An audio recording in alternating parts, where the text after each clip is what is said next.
Watching the numbers rise. Well, my name is Hannah Heller. Welcome, welcome. I'm representing Museum Workers Speak today. My pronouns are she, her, hers. And I'm Latanya Autry. I'm representing Museums Are Not Neutral. My pronouns are she, her, hers. And yeah, welcome to this space. And we encourage that, our presenters, we have wonderful presenters here today. And we actually are joined by ASL interpreters, both Sarah and Stephanie. And if you need ASL services, you can go up to the 3 little dots on your screen and you can pin the interpreter. I did want to say that. We are going to welcome in our presenters in a second. We encourage them to also share their pronouns. But first, Hannah's going to get us started with a moment of reflection. Yeah, in this virtual landscape, these land acknowledgements are always kind of a funny thing. We're spread all over the place. And so for this conference and for this moment, we thought that instead we might take a moment to acknowledge each of our individual locations where we are each situated, where we are each settled on. Think about the circumstances that have brought each of us here. And reflect on some of the more recent events that I know are wearing heavy on my heart. The news out of Kamloops, British Columbia, the aftermath of the MOVE bombing in Philadelphia, Palestinian uprisings, Colombia protests. So much happening right now to give us pause, to reflect on. And in this moment of reflection, not only to think about the ongoing pain and violence that the contemporary manifestations of settler violence, colonialism, capitalism, white supremacy, patriarchy, but to also think about what our power is. What power do we have as individuals, as a collective, right? We're gathered as a collective. We're manifesting this week. What is our power to manifest? What can we do to manifest a world in which none of this violence ever happens again? So let's take just a couple of breaths maybe to reflect on these contemporary pains and what power we have that we can change them. And I'll pass it to Latanya to get us started. Yes, thank you for that. So Hannah and I have the pleasure of introducing our speakers, Britt, Heather, Kathren, and Marlena, and they will introduce themselves and share their pronouns. And what we're going to do is just go ahead and paste in the chat a full bio or somewhat of a bio. I don't know if it's full bio because I'm sure they've done a lot, but welcome to Britt, Heather, Kathren, and Marlena.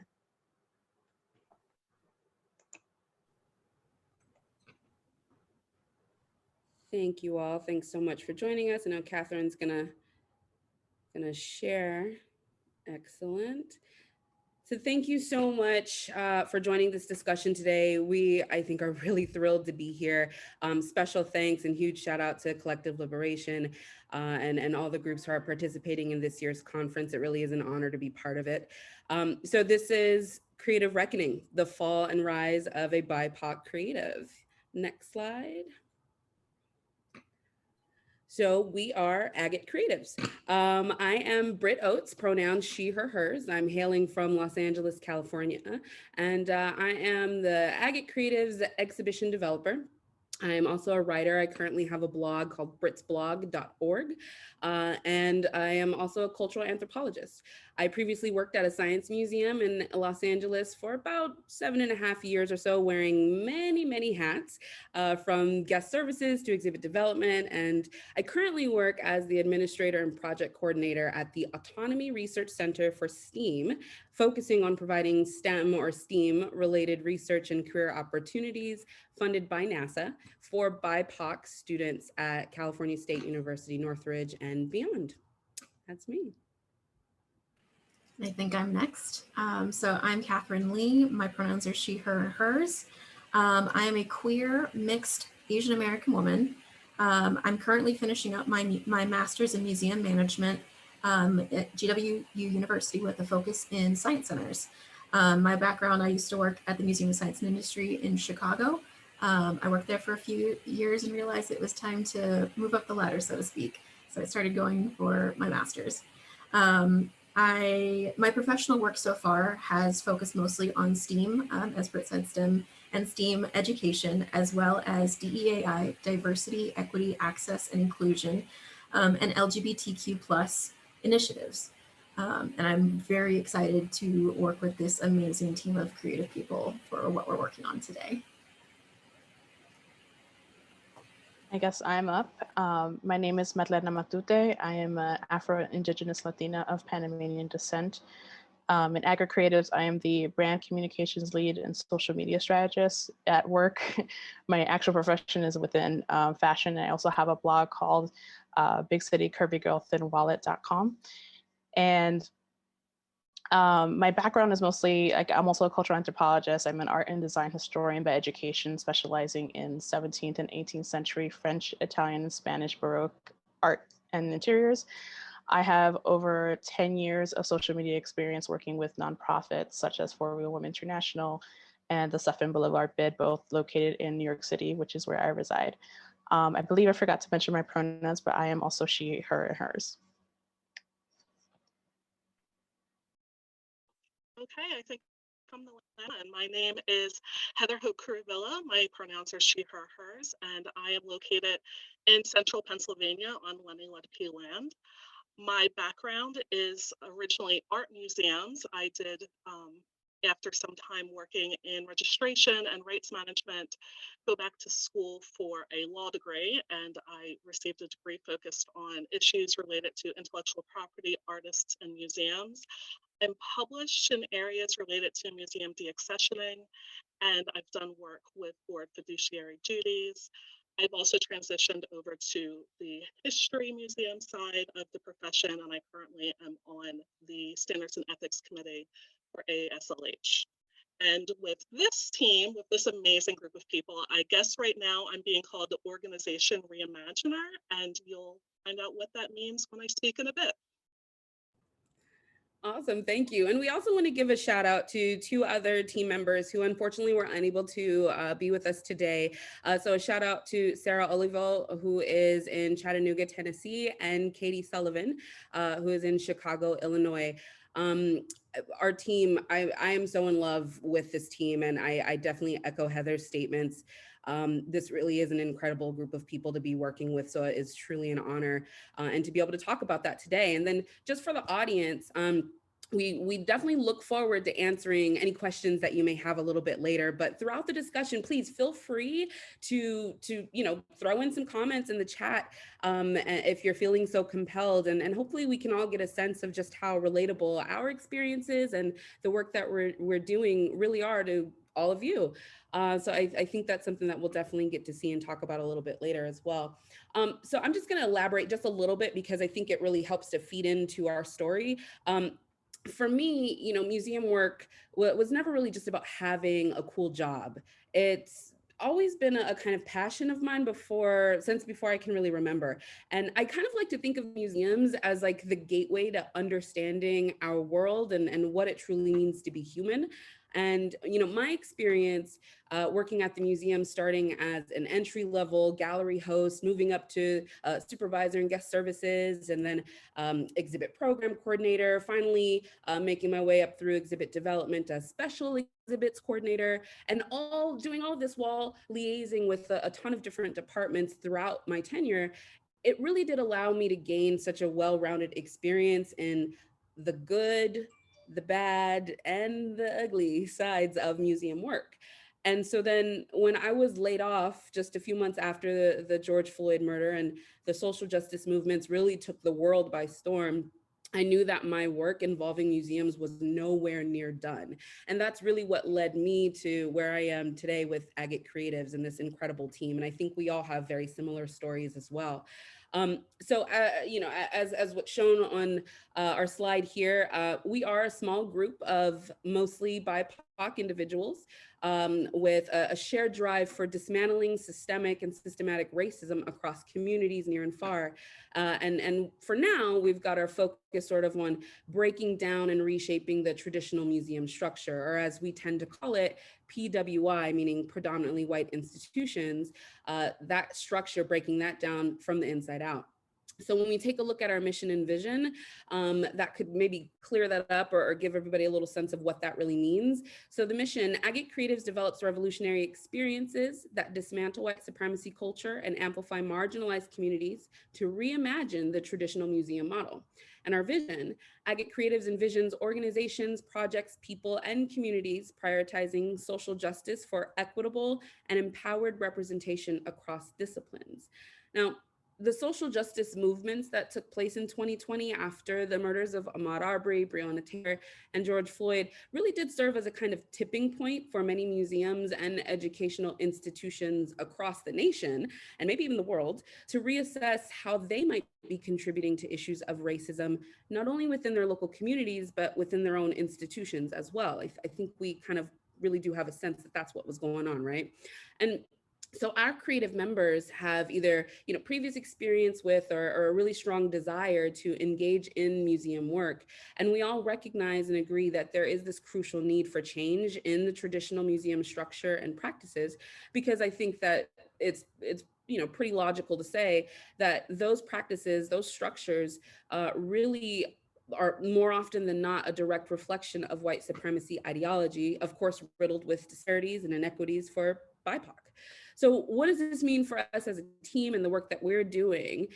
Really, it means that we realize the importance of understanding our purpose and connection, because this is the foundation for everything that we do. Our connection with one another as a team is one of the strongest motivating factors for us to really continue this work together.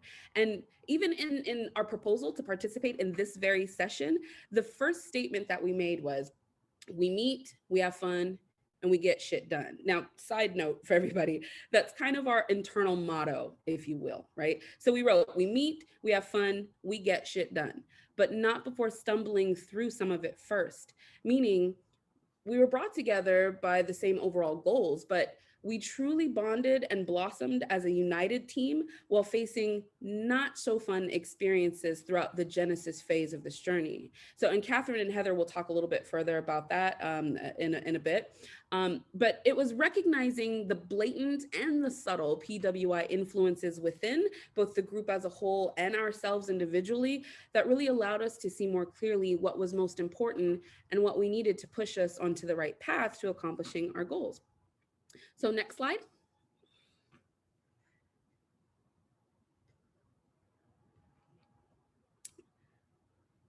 There we go. Next one. There we go. Excellent. So there were three major points that really stood out for us when it comes to understanding what we needed and what was most important for our work to continue. And that was identifying and condemning traditional PWI structures and practices, right? So, and that's both internally, so amongst ourselves and our team, but then also externally, the things that we're going to be producing. And then also aligning with other revolutionary minded individuals and groups for mutual support and building, kind of like what we got going on here today, right? And then creating experiences, not just museum exhibits, but experiences that really amplify and empower BIPOC, and that are, of course, fully accessible to as many communities as possible, but especially underserved and underrepresented and marginalized communities. Now, it was really realizing these truths in this almost like simultaneous and kismet way while going through some of that not so fun stuff. Recognizing these things is really what reaffirmed our work and our bond as a team. And now former strangers turned friends. We really are friends, and it's such a great bond that we have. Next slide. So in order to ensure, one back there, one back, but in order to ensure that we are conducting our work in the most equitable and inclusive way possible, we knew that we needed to have a solid and really clear understanding of how we should be working together. So we developed what we call our parameters for engagement. And I'm sure probably most people here have seen, have been given, or maybe even created something like an employee handbook before. I think that's pretty common in a lot of companies and organizations. So our parameters for engagement serves as a kind of employee handbook, but different in the sense that we're steering clear of that PWI influence. That's what's really important for us, right? So equity and inclusion definitely being a focal point in how we work together.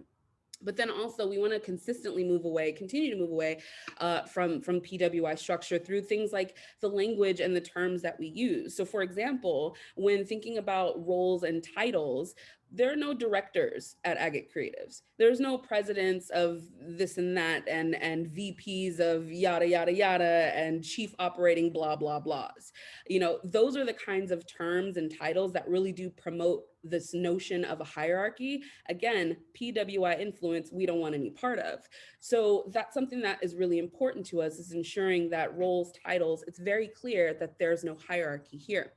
And then in addition, we're incorporating a BIPOC and DEAI specific glossary so that all members are on the same page and understanding what terms like tone policing really means. And then also we want to ensure that everyone feels a sense of agency, very important. And we endeavor to maintain full transparency, something we don't see too often within PWI structures, right? And then also we feel strongly about engaging in collective decision-making methods. It's not going to be left up to just a couple of people, but the collective decision, right? And of course, maintaining equal compensation for all who opt in as creators. Now, just keeping in mind, though, that the parameters for engagement is and will likely continue to be a working document, because information and needs, of course, are going to continue to evolve, right, throughout this journey. So in order to try and maintain our goal and work toward and achieve our goal for true equity and inclusivity, you know, and reflect that in a different and revolutionized sort of museum model, then we definitely want to make sure that we're continuously updating our parameters for engagement as well, as this will reflect even in the things that we produce, the experiences that we create. So that's a little bit of an intro about who we are. Now I'm going to go ahead and pass the torch over to Kathren, who's going to talk about how we got to where we are as Agate Creatives.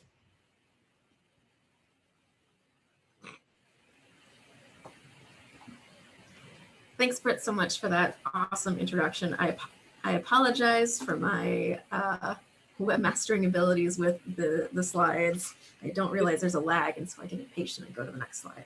Anyway. It's like 10 times better than I ever could be, so you got this. All right, so yes, Britt gave an awesome overview of who we are. So let's talk a little bit about our journey getting here, because as she said, it's been a little bumpy. But like Britt mentioned, 2020 has been a tumultuous year for the entire planet. We had to come together by staying apart. We had to recognize the importance of our essential workers and how the effects of the pandemic disproportionately affected Black and Brown communities. This highlighted the long history of social injustice in the United States. With the mass layoffs caused by the pandemic, we saw a lot of people who had a lot of time to reflect on these inequities. And for many people, that meant it was time to take action.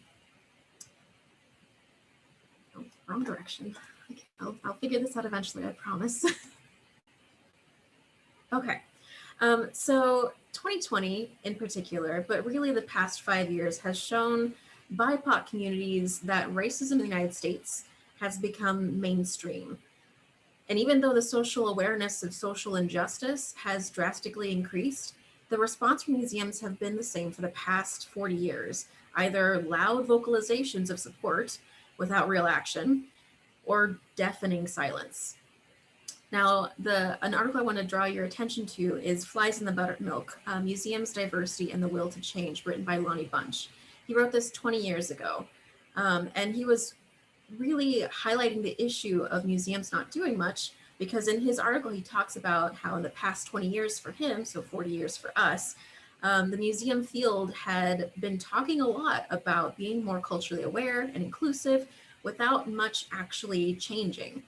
And the American Alliance of Museums in 2017 created this statement called Facing Change, written by their Diversity, Equity, Accessibility, and Inclusion Working Group, that reflected on how it's not lost on them that His article was written 20 years ago and still not much has changed. And again, just to repeat that this statement was written in 2017, almost 5 years ago. And we can repeat again, still not much has changed. And really what this tells us is that the reality is that the systems in place don't allow for real change, and BIPOC communities are stuck waiting for white saviors within their institutions to decide that they're going to allow change to happen, which is frustrating. So when thousands of museum employees all over the United States and all over the world were being laid off due to the pandemic, there was an opportunity to take advantage of those feelings of frustration in the amazing and creative people all over the country who all of a sudden had time to dedicate to their passion of social justice. Individually, I know each member of this creative wanted to do something about the field that we love. So we were really excited to see this post on Facebook and Twitter. One of our members really succinctly put it that our creative is activism and a social experiment that started with a post on social media. So this is a list of characteristics of white supremacy culture that PWIs, are predominantly white institutions, generally embody. You're going to see this list again later. Heather's going to talk about it a little more in depth, but I wanted everyone to take a quick look and kind of read through and think about if you've seen these characteristics in your own organization or an organization you've worked with in the past.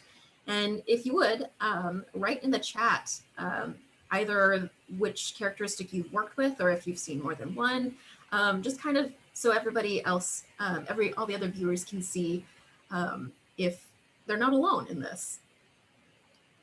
So we'll take a quick minute here. I think it's safe to say that BIPOC professionals in every field can recognize these characteristics and have likely suffered from some form of trauma caused by them.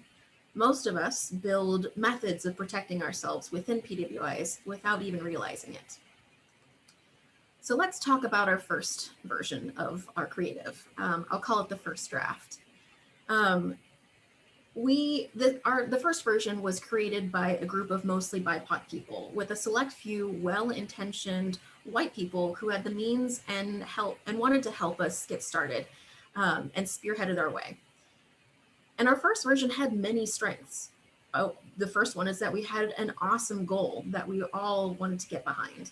And we also found an amazing and diverse group of people from all over the United States with various levels of experience and backgrounds. And lastly, we all shared a passion and enthusiasm for the subject of social justice. But of course, we still had our weaknesses. Unfortunately, most of us came from PWIs, and we held on to those ideals because that's what we knew. This is a new thing or at least it was a new thing for almost all of us. So our greatest weaknesses came from the residual effects of PWI structures. Now, those methods I talked about earlier that BIPOC people build to protect ourselves within a PWI structure are unfortunately also incredibly self-destructive when outside of that structure. So our biggest weaknesses related to our unsuccessful organizational structure. Heather's going to talk about this more in detail in a little bit, but essentially we tried to avoid creating silos. So our members ended up just creating a divide that we couldn't bridge. And then another element is that we set out to not have a hierarchical structure, to subvert the ideas of those PWIs. But we unintentionally created a hierarchy centered around the white people who helped us from the beginning, from the start of the organization. These members didn't actually have any power, but we were still unable to determine how to make decisions, meaning no meaningful decisions could be made. One of our members, Katie Sullivan, put it quite succinctly, in 2020 was a moment that created the opportunity for white people to participate in a movement that BIPOC created. We wanted to create a space where we would play a supporting role and amplify BIPOC, but we were perceived or acted as the de facto leaders, reinforcing and recreating ingrained patterns from PWIs. Now, these two main issues put together created a major disconnect between the collective members, which led to the eventual failure of our first version of the organization. Now, our first version failed, and we acknowledge and embrace that. Personally, I think that failure was important and necessary. We aren't perfect, as the very first line of the characteristics of white supremacy culture points out. We don't expect perfection. We're going to fail again in different ways. But after all, but the important point is that we're here to do the work and we're excited to keep trying. After all, the first draft is never the best draft. And sometimes you just got to start over. So now on to Heather, who's going to talk about what's happening, what has happened since we let go, and how we're going to be moving onward. Okay, thank you, Kathren. That was amazing, of course. And can I get the next slide? Oh, perfect, thank you. So I'm going to be talking about how we are trying to rethink our internal structure to combat the PWI holdovers that led to the failure of our first version, the first draft. And what we're doing here is really giving us the opportunity to restart and reorganize and rethink what it means for an organization to exist on multiple levels. How were we operating before, and how are we operating now, and what do we envision our operations going forward into the future? Is it possible to intentionally confront and remove PWI frameworks from our new collective from the very start? So and also, I just want to say, you know, a lot of us, I'm assuming, are coming from museums. We come from nonprofit organizations. Nonprofits are, in my opinion, inherently PWIs. The governance structure, the hierarchies, the expressions of leadership, unless you're actively combating that and you're doing that work every day, it is a PWI. It's just how it's organized legally and structurally. So next slide, please. So again, I'll be sharing the characteristics of white supremacy culture. Thank you. And so this particular list comes from a post at Showing Up for Racial Justice, and included in the amazing list that they have, where they break all these down and explain them. I really recommend reading it if you haven't read it before. But they have this quote that I want to share. Organizations that are people of color led or a majority people of color can also demonstrate many damaging characteristics of white supremacy culture. So it's not that our version 1 failure was somehow unexpected or outside the norm. We carry these PWI structures and norms within us because we learned them. We were taught them in school. We were taught them, if you had the chance to go to grad school, you were taught them in grad school. Every museum you've had has taught it to you. So if you have it inside of you, and what you need to do is try to identify it and kind of dig it out and toss it. So you can see that some of these are different colors, and that's because those are the particular characteristics that I will be highlighting as I talk with you. So don't worry about the colors now. It just means that I'm going to talk about them. And the next slide, please.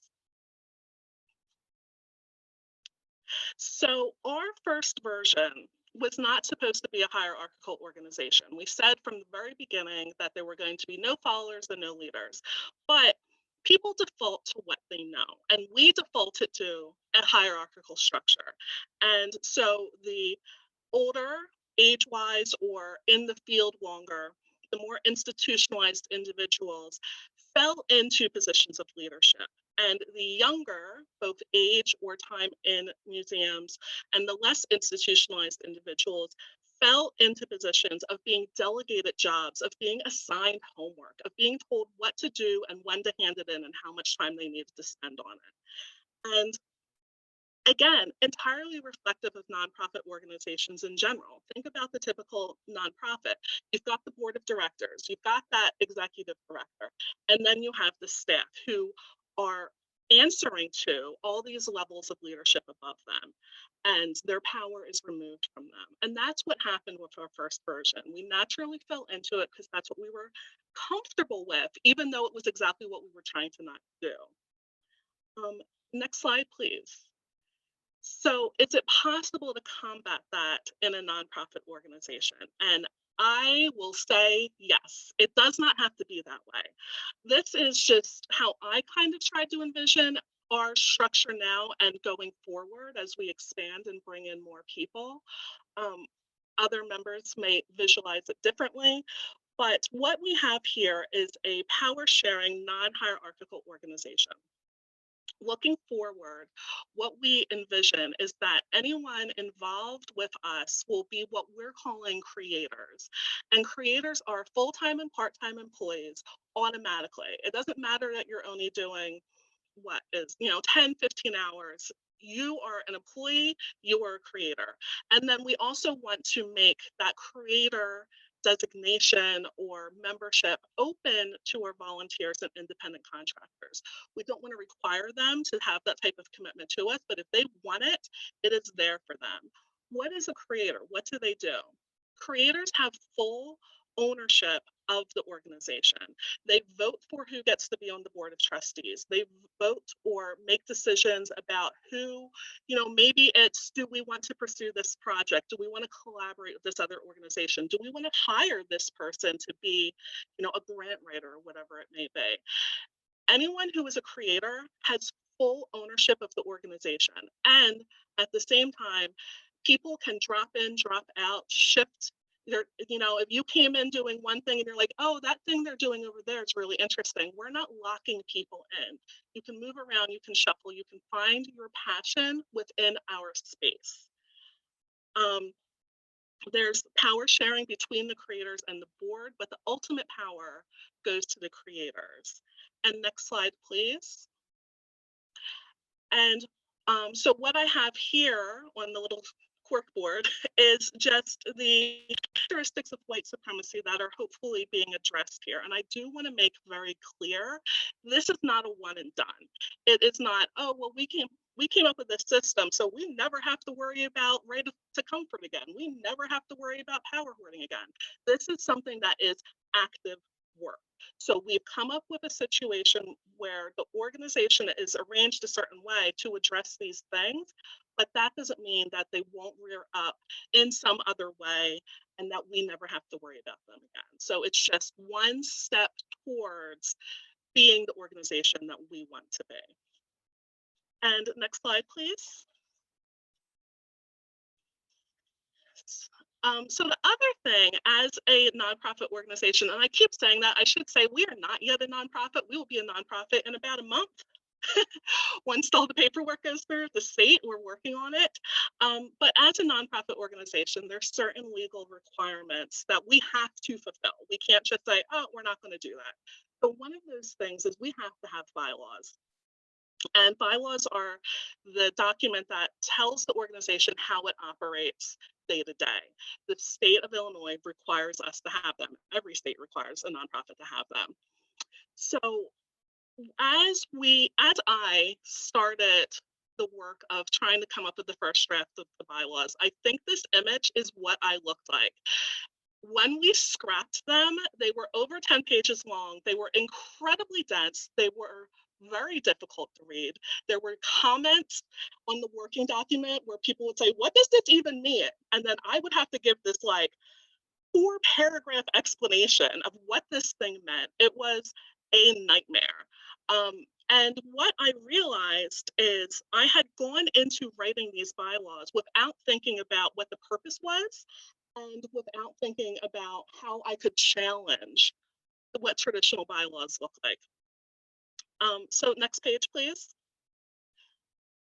One of our creators, who isn't here, Sarah, shared an amazing post from Nonprofit AF from July 2020 that was called "The Default Nonprofit Board Model is Archaic and Toxic. Let's try some new models." And blew my mind. I've looked at bylaws. I've dealt with bylaws in the past, and I never thought about them. It was just something you have to do. You have to have them. This is what they look like. This is what they say you have to have them. And that's not true. And this post from Nonprofit AF really made me challenge myself about what it was I was even doing. And so, inspired by the bylaws of an organization called Creating the Future, completely scrapped those bylaws, started over.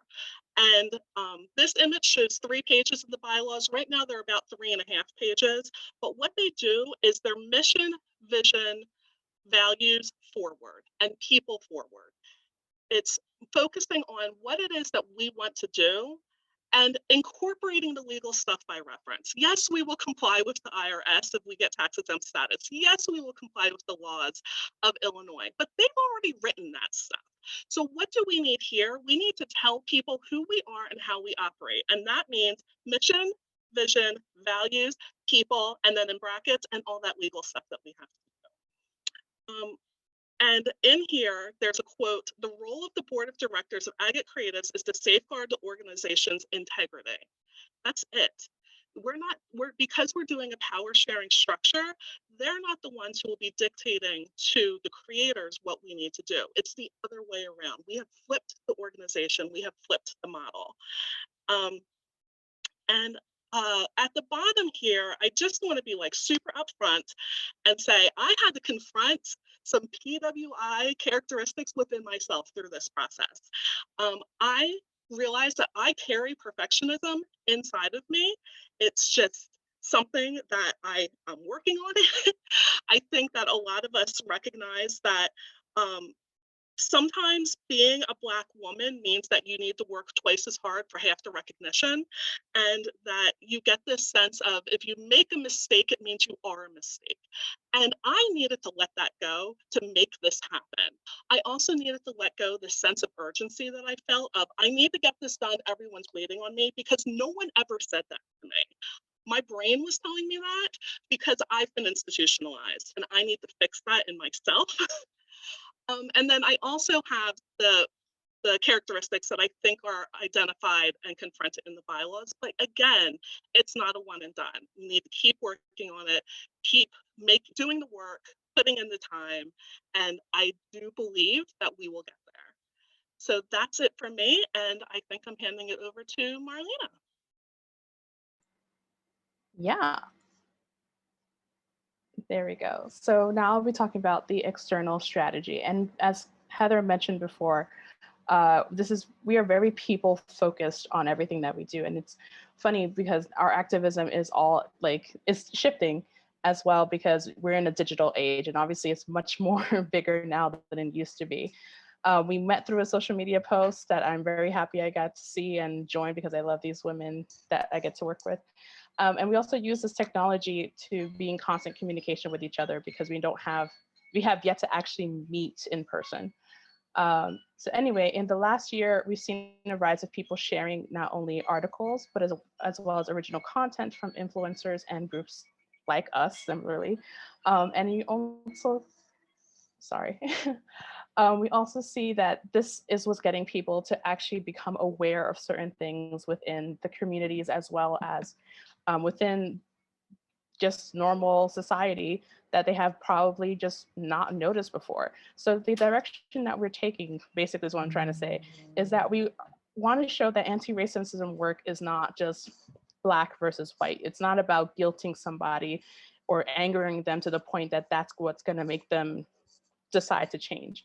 We want to present an awareness of the situation, awareness of what's going on, in order to have a non-transactional or conditional growth within everybody that will hopefully end up in changing the situations.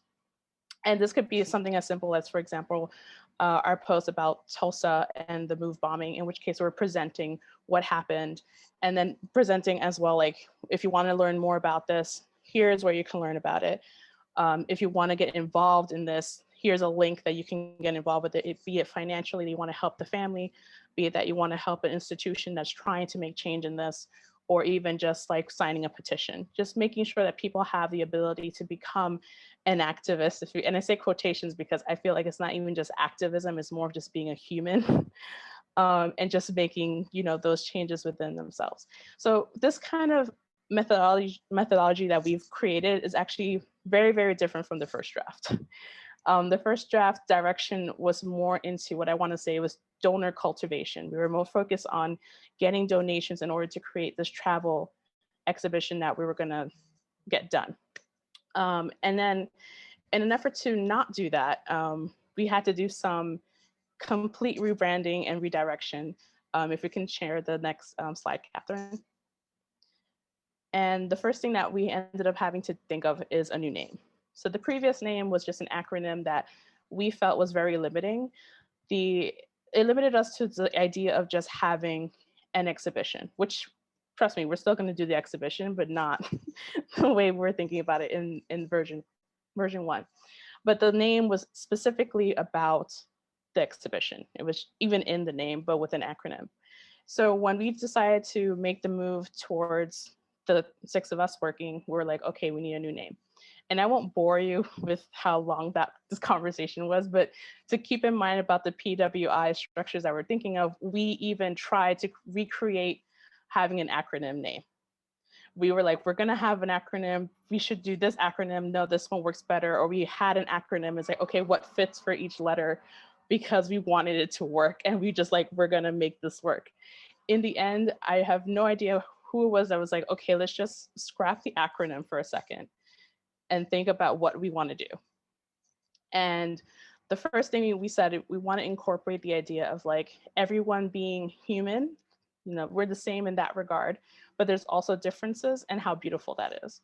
Somehow we ended up with agates. And if you don't know, agates is a common rock formation that is found in all parts of the world, consisting of a wide variety of colors, making no 2 agates exactly the same. So I don't think there's any more to say about what agates are in terms of our name from that.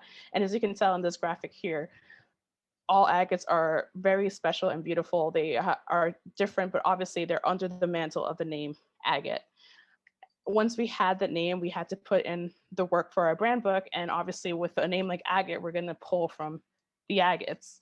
So we made a selection with these agates that you see here, and we pulled our colors from there.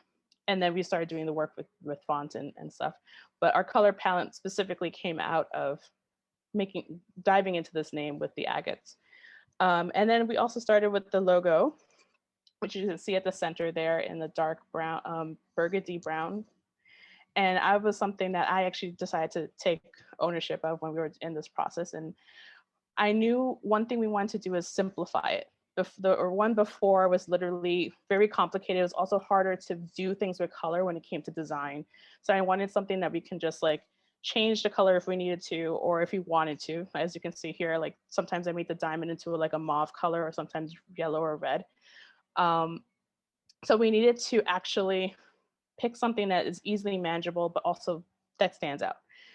I didn't want a circle. Circles are seen everywhere. We settled on a square, which I was like, okay, that makes sense. I mean, squares are considered associated with constructive ideas, like building and things like that. And we're obviously in that. They're also regular, they're strong, they're stable, dependable, all things we want to be, but they're kind of boring and they're rule abiding, which is obviously the opposite of what we're trying to do here. So I was just like, okay, let's just tip it over, create a diamond, because we're looking at things differently and breaking the bit of the rules. And while also having fun, like Britt said, with our internal model. And in that part, we just got all of our work together, and this was our branding.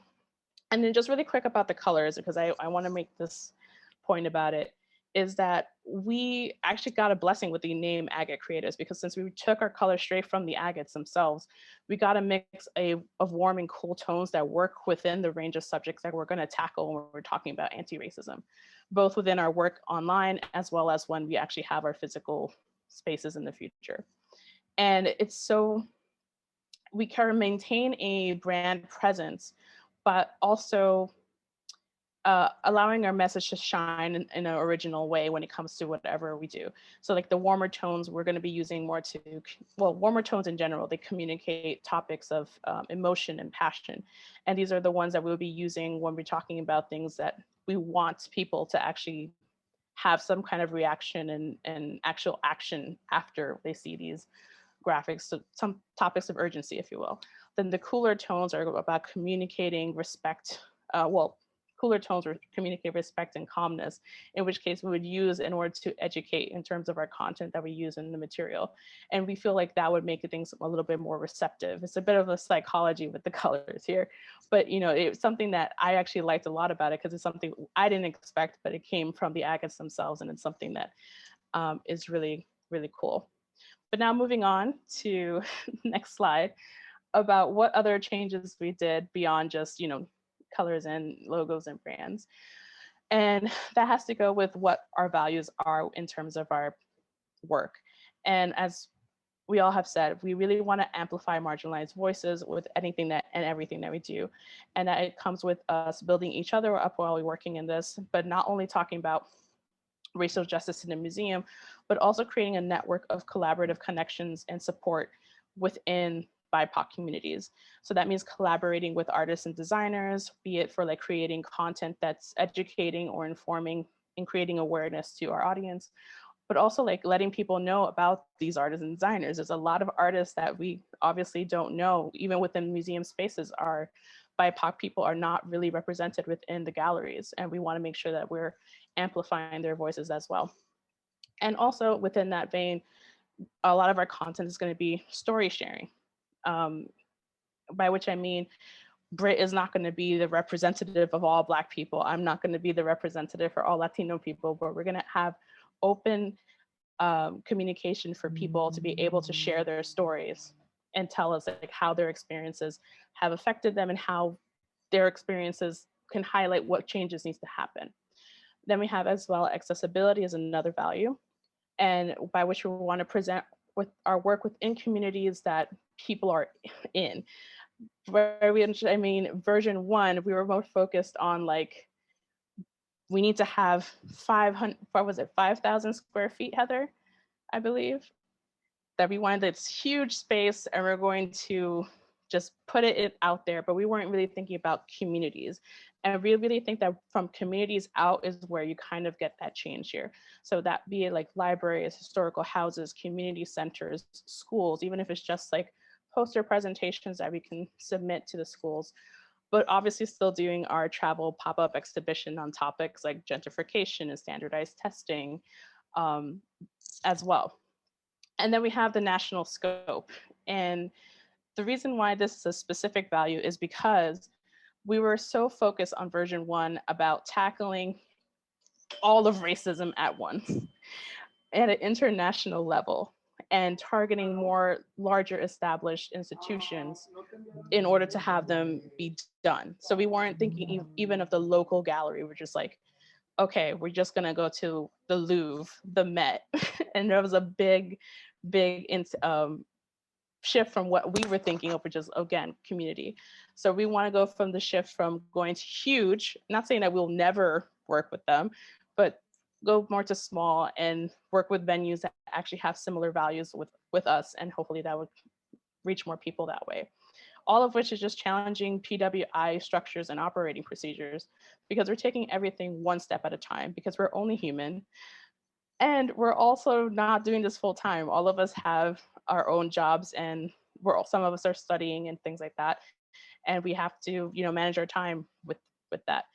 But I think, and also with our social media in particular, we're opening to showing that vulnerability. I can't think of another group or another institution that will willingly say, like, we're still working on this, or we're still talking about this before we can actually get this done. But we are in our social media, which if you lead to our next slide. So our social media, we do have a plan for it already. We have already started with it, and we're going to be using that as our major platform again with activism. We're going to be discussing a lot of the topics there for now, because we're not working off of the physical standing of Agate Creatives yet, since we're still in the concept phase for that.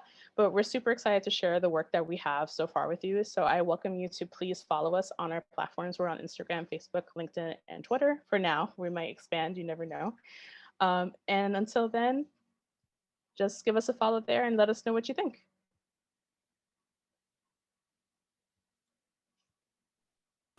I think we're opening it now for questions. Amazing. Thank you all so much. Yep, drop any questions you have in the Q&A or the chat. I want to just scroll up real quick. Deb had asked in the middle of your presentation if you could repeat. Now I'm trying to find it. You'd mentioned, oh dear. Anyone something about a statement about your role that now I can't find now. Latanya, did you notice that? The role of the board from the bylaws? Yes, do you mind Oh, repeating that? let me find it. 1 second. The role of the board of directors of Agate Creatives is to safeguard the organization's integrity. And that is very closely adapted from the Creating the Future bylaws. So I would recommend, if you're doing this type of work and you need to write bylaws, Creating the Future has their bylaws published on their website. They are absolutely inspiring. They are exactly what I think is needed for organizations that are looking to do this type of work. So I don't want to claim it as my own because I did adapt it very directly from them. Thank you. That's wonderful, Heather. Could you, do you happen to have a link to them? I'm just thinking that's a question that I'm sure. Well, let me find it and I'll drop it in the chat. Okay, thank you. Thank you. And we have some questions in the Q&A. Ruth is asking if they can ask how you're funded. The whiteness in me is like, oh, so personal, but I'm sure people might appreciate to hear more about, where or if your money's coming from anywhere. I can take this question. So in our first version, the initial group had some funders who basically put their money into was it a GoFundMe account? It's a GoFundMe. It was a GoFundMe account. So we were funded from donations or gifts, really, because we weren't a nonprofit yet, so we aren't technically getting donations yet. But we got gifts from the public, really, every time that we posted something, and we had a fairly successful, given that we had like a 2-week prep time for Giving Tuesday. Thank you, Marlena. You were amazing for that. So we were able to fund a decent amount. We were, I think, at the end of version 1, we had roughly like 9K from just gifts. And so whenever we dissolved the first version, we split up the money to everyone who was currently in that organization, gave the people who wanted to leave that first version their share of the funds. And then we, the 6 of us collectively pooled what was left for our share and put it together for what, for Agate Creatives as we are now. So right now we are still running off that pool of money, but whenever we finish the process of filing as a nonprofit, we'll be able to have a bank account, and then we can actually kind of start our fundraising process again. Now that we'll have a really awesome really awesome marketing model. Again, thanks to Marlena, because she's an amazing human. So we're really excited to get started on that part. Amazing. We have another question from Christine. If you could describe a little bit more about the work you do. Do you create projects and then find venues? Maybe just some more like specific examples. And I'm gonna go ahead, tell me if it gets too visually crazy, but I think I'll spotlight all of you for the Q&A so we can, yeah. Okay. There you go. Yeah. Does anybody want to take that question? You want me to kick it off a little bit? I think you're the best person to talk about. Yeah, I think you're the best one to go. Well, I don't know about that. All right, we'll see. Okay. So really, as what was mentioned earlier, we are in the establishment sort of phase, or the re-establishment, I should say, phase of our creative. And so what that means is ideas are flying all over the place, right? But being that we have to kind of take a couple of steps in order to, get the nonprofit, the 501c3 status, right? We've got to get certain things in place before we can maybe take on major projects or working with like clients, things like that. What we're doing is sort of establishing things from the ground up. And part of that is Marlena, sort of really being the social media marketing guru that she is able to kind of help with creating our platforms to be able to offer online experiences. One of the ideas that we kicked around that might be sort of something that we can roll out sooner rather than later is an online exhibition of sorts. And topics, again, again, we're discussing, ideas are all over the place, but there are a myriad of topics to choose from. The thing that we really want to focus on is making sure that we're amplifying BIPOC, right? And not just voices, but BIPOC stories, BIPOC literal living experiences, what has happened, 2020 and all that was going on with the social justice movements. Thinking in terms of all the lives that we lost, how can we make that an experience, given that we are virtual? You know, the issues with COVID kind of keep us virtual for a little while, but then also we're spread out across the country, our team physically. So what is sort of some of the easiest, or maybe not easiest, but some of the more efficient and fastest ways we can start creating these experiences that we've talked about? And using our online platforms is one, you know, big way of doing it. So exhibitions, but then also what's being posted on social media, articles that we're writing, right? Talking about not only current events, but talking about, hey, what do you all think that we should be discussing? What do you have to say about this? And how do we turn that into something that's tangible? Lessons for schools, lessons for libraries, right? Heather talked about, and Marlena talked about, wanting to ensure that we're not just looking at gigantic institutions, huge museums all over the country to try and make this big name for ourselves. No, we're looking at communities. We're looking at the spaces that don't get very much traction when it comes to these kinds of exhibits. We're looking at the communities who are directly affected by racism and what their needs are within those communities. So if that means educational materials for school teachers, then we'll do that. That's a project. If that means a kiosk in a library, something that's virtual, maybe something that is what do you call it? Tangible and touchable, you know, interactive, those kinds of things, but in those smaller spaces. And we'll be able to do more of that, given that we're thinking in terms of smaller spaces as opposed to big, larger institutions. So it's those sorts of things. We don't have anything solidified yet. We don't have completed projects yet because we're still in that establishment phase. But these are the kinds of things that we're adamant about getting off the ground sooner rather than later. Hopefully that answers I'm that. gonna build off of that too. Right now, like Britt said, we don't have anything tangible yet, but a big reason why we haven't started any major projects is because we want to make sure that we have the foundation, like our nonprofit status set up, our funding situation started out, so that when we do start bringing in creatives, we aren't just asking them to work with the promise that they'll get paid later. We want to be able to pay them as they do the project. We want to make sure that their work is compensated immediately, which is a major problem when it comes to like trying to do something like that was one of the major problems from our first version, was that we were asking all of these people to do all of this work with a maybe that we might get the appropriate compensation. And we didn't want to do that again. And a lot of the practice is also how we do our social. Everything that we're doing it with the idea of that it will be adaptable for something later or even in the future. And the way that we're doing it also is in order for it to be shareable.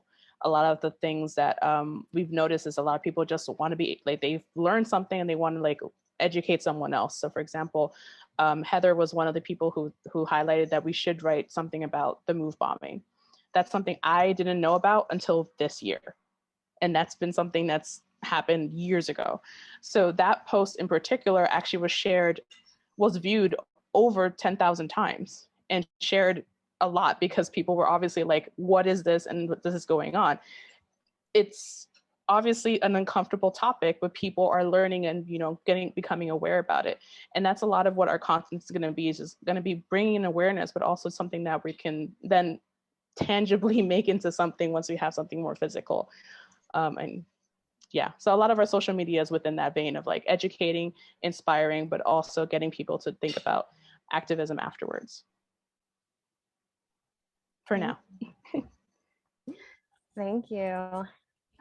This is speaking a lot to me, just as a member of another collective, Museum Workers Speak, trying to also go for that nonprofit status, writing bylaws at the same time that we're trying to do all the things, and it's all very speaking, I think, to a lot of us, but definitely me for sure.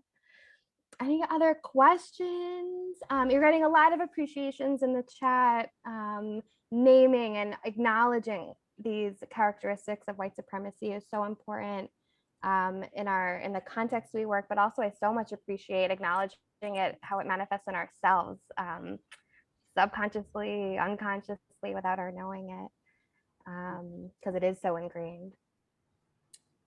Any other comments? I'll just add also, I think that, you know, part of this experience and what we want to really amplify, you know, is it's not about sort of this production of things, right? Yes, we want to provide that because that's how people everywhere learn. That's how you spread messages, right? That's how you educate the masses, so to speak. But, you know, we all have experienced and are continuing to experience trauma, post-trauma, you know, from being so embedded in PWI structure, right? And because of that, you know, trying to find our place and trying to find, you know, that kind of moment for boosting our own self-confidence. I think that's really important too. What's great is, you know, part of I think our plan is not to necessarily just share things that other people have done and other people have written, right? We're writing. We're also doing things and working on things as individuals that we want to amplify as well. So giving ourselves sort of that opportunity in that spotlight to feel like, you know what, we belong here too. We're intelligent too. We're important too. And projecting that outwardly in a way that hopefully will inspire others to do the same and be the same and just go for what you want to go for and not allow the trauma from, you know, previous experiences and from PWI systems to you know, keep you bogged down and keep you from blossoming how you want to do it. One of the things that was mentioned in our discussion was agency. Having the agency, having the goal and the ability and the wherewithal to do what you want to do. And I think that by embracing that, you know, within ourselves, we are also hoping that others will feel that you'll catch that vibe, right? And go for it, express yourself. I, you know, was inspired by this group to start my blog, britsblog.org. And really, it's like an open diary as far as I'm concerned. But I was inspired by this group and the work that we have set out to do to openly write about things that I would never, ever think to bring up in a PWI. I would never, ever think to talk about with colleagues at my former museum, never. But I was able to gain that inspiration from being within Agate Creative, from knowing these amazing people to just say, you know what, F that, I'm gonna say what I need to say. And if people don't like it, sorry, but this is my truth as a Black woman who have had to deal with these kinds of issues surrounding racism my entire life. And enough is enough. And I'm saying enough is enough in my personal life. I'm saying it in my work life. I'm saying it within the collectives and the groups. And I think really it is our sort of, you know, group hope that everyone that we can touch somehow, some way, gets that sense of inspiration and confidence boosting as well. So I think I just wanted to personally kind of like throw that out there to say it's not just about the things that we want to create and that we will be creating and already are creating. It's about humans. It's about the humans and the people behind the experiences as well. I also want to jump off from what Britt was saying too, because she's an amazing person and is great at the pep talks. And if you ever need to vent about something that is troubling you, she's one of the best people to talk to about it. So we love you.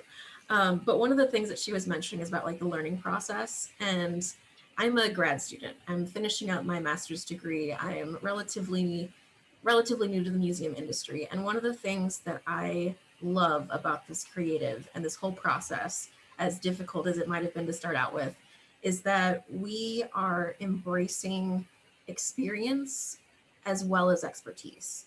Like it's something that really bothers me about the academic world is that, you know, expertise is always considered, you know, the highest. Academia is the know-all, be-all, know-all of any subject, but that's just really not the case. And that's an extreme, right? Like that's an obvious version of PWIs because academia is a PWI. And so in this collective, we are embracing and nurturing and cultivating each other to learn new things and to try new things. Like I have done so much more work in this creative than I ever would have been able to do in an established PWI structure. And I know we've all put on different hats, we've all tried different things, and somehow, I say somehow, we all know that it's working, but in my mind, trained to think the way that I've been trained in the PWIs that I've grown up with, it seems miraculous that this is working. But the reality is that this is a structure that works because we're working together and we're learning together.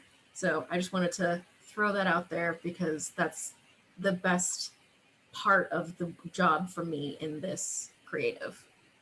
Agreed. And I just want to bring one example. So like from my background in nonprofits, the PWI-ness of it, even with the board being mostly BIPOC in my past, anytime I would bring in a social media strategy, I got fight. Like it was always a fight over everything I wanted to do.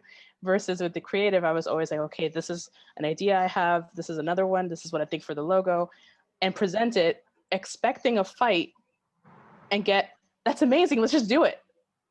It's a major difference. And you just want to like, okay, what other ideas can we go ahead and do?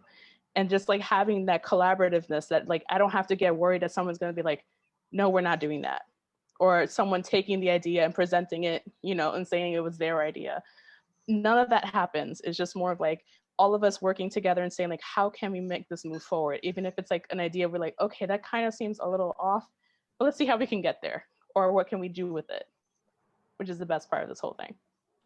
This has been so wonderful, you know, and healing to hear, because yeah, that trauma shit is real, but it's, you know, and we don't hear enough of the stories of people creating their own spaces, and that's the real power. I had a question for you, and it looks like someone else is kind of asking somewhat similar. I was wondering if there are any other organizations that you looked at that you saw as inspiration for your work, were there particular like people in history or whatever. It's asked here, let me go back to it. Laud has asked, is there an example of a predominantly BIPOC institution that you've come across anywhere? I mean, I know there are definitely some. Have any of those been inspiration to you in this work? And it sounds like you're doing a few things, so I don't think it's the same as what I've seen some other places do. That is a really interesting question. I know we've come across, I think, more individuals and you know, maybe unofficial kind of groupings, I think. But I cannot think of one actual group. Like the first thing that kind of came to my mind was like, well, what about the National Museum of African American History and Culture? You know, is that sort of, you know, maybe, but it's the Smithsonian, right? It's part of the Smithsonian. It's there's a whole thing there, and we don't really know for sure what's happening behind the scenes. So I wouldn't necessarily look to that institution in particular as primarily BIPOC. You know, especially BIPOC run from the top down. But I think that we've gotten inspiration, you know, here and there from more like individuals and very small unofficial kind of groups, but really no. I mean, I don't know, you all correct me or jump in if you know something I don't, but I have not come across any institution, any organization, you know, and like an official organization that is predominantly BIPOC. So, I mean, I hope there's some out there. Like, you know, if we're kind of end up being like that group, I mean, that's great, but that's also sad, is it not? For me, like I agree totally with Britt. I can't think of an institution, but I know for when it comes for like social media strategy specifically, I was inspired by the Afro Puff Chronicles on Instagram, as well as Dear Asian Youth. These are two major groups that have sprung up on social media in the last year, that they do kind of something very similar, but all of it is just on social media. And these are, the way that they use the platforms is really inspirational. They're not only talking about like, Dear Asian Youth doesn't only talk about what you would consider Asian issues or anything like that. They kind of branch out within the same vein of racial injustice as well as anti-racism work. So I definitely encourage you to check them out if you don't already know about them, because they are amazing as well. But I would love to see more actual institutions do this as well, not just on social media. And Yeah, and I throw out just there- wanted to add, sorry, that again, I know of institutions that collect and interpret and present our history as Black people, as Black Americans, as BIPOC, but I've never worked in one of them. So one thing I know from my own work is just because it looks good from the outside doesn't mean it looks that great on the inside. So I don't look to any institutions or organizations because I don't know what's happening behind the scenes. But again, drawing on my own work in the field over the last over a decade or so, is just knowing the things that have harmed me and not wanting to replicate them.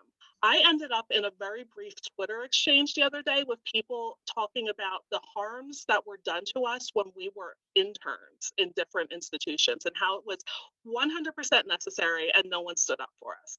And it got me thinking about like all of the things that happened at various institutions when I was a student or when I was a young emerging professional in this field, and how if my spouse treated me that way, my girls would be at the door with a bag and a bat, okay? But we allow the institutions to do it to us because we've been told, well, that's the way that it's been done.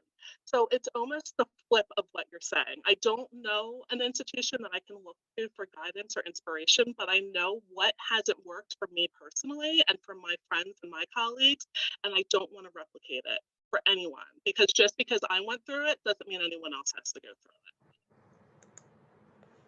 And I just wanted to say, if anyone watching this knows of any BIPOC-led organizations or institutions, please tell us. We would love to get in contact with them because, like I said, we are figuring this out on our own. And if there's someone who's already done the legwork and is willing to work with us and teach us or help us and or like collaborate with us, maybe, I don't know, please let us know. We would love to talk to them. Well, there's a group right here in Cleveland that started up last fall called Museum of Creative Human Impact. And it is Black run, and they are artists. They have kind of a I would say it's a museum, but it's like kind of a gallery space. And what I was thinking of automatically was artists, because artists do these collective kind of things, and they're not the institution. They don't become that, but artists have, there's like a long history of artists creating these kind of things, right? Like Black Emergency Cultural Coalition, I always mess up what all those the letters mean. But back in the late 60s, 70s with the activism about racism in institutions. But they weren't forming a museum like in that way. This group here in Cleveland, they're calling it a Museum of Creative Human Impact. And I think there's some conversation that could happen here. I'd be happy to introduce them to you because I think they would love talking with you. They've been around since September, so it's new, but they have their LLC and they've gone through some of this stuff that y'all are talking about here. So I know we are like at time right now, and we just kept talking, and I think there's like more we can say, but we do have to like finish up. I loved, thanking all of you. This conversation was really rich, and thank you for giving us this, because that trauma shit is intense, and it's important for people to share those testimonies. But we have to have something else too. We have to have these good things, and thank you for sharing about the work of doing this, the unlearning of racism that, we have internalized. I think that's really important, that what you've shared with all of us.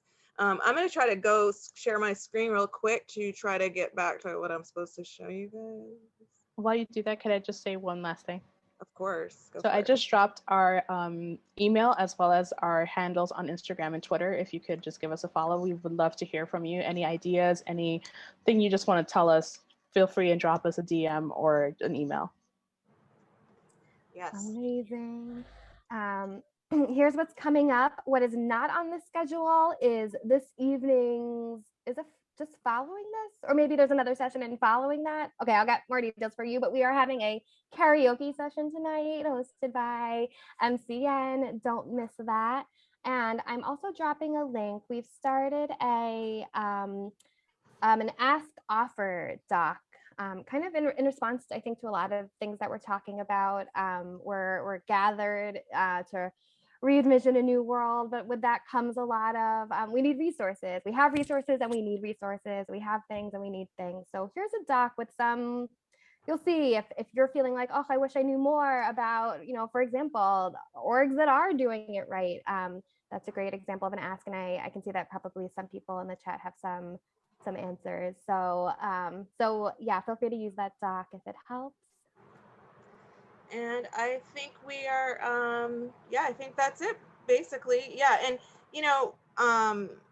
any proceeds that we get from this, they really go to paying the speakers and go into the museum workers relief fund. So we do appreciate any donations that people put forward towards the conference. And again, thank you to Marlena, to Britt, to Heather, to Kathren for such a wonderful, inspiring conversation.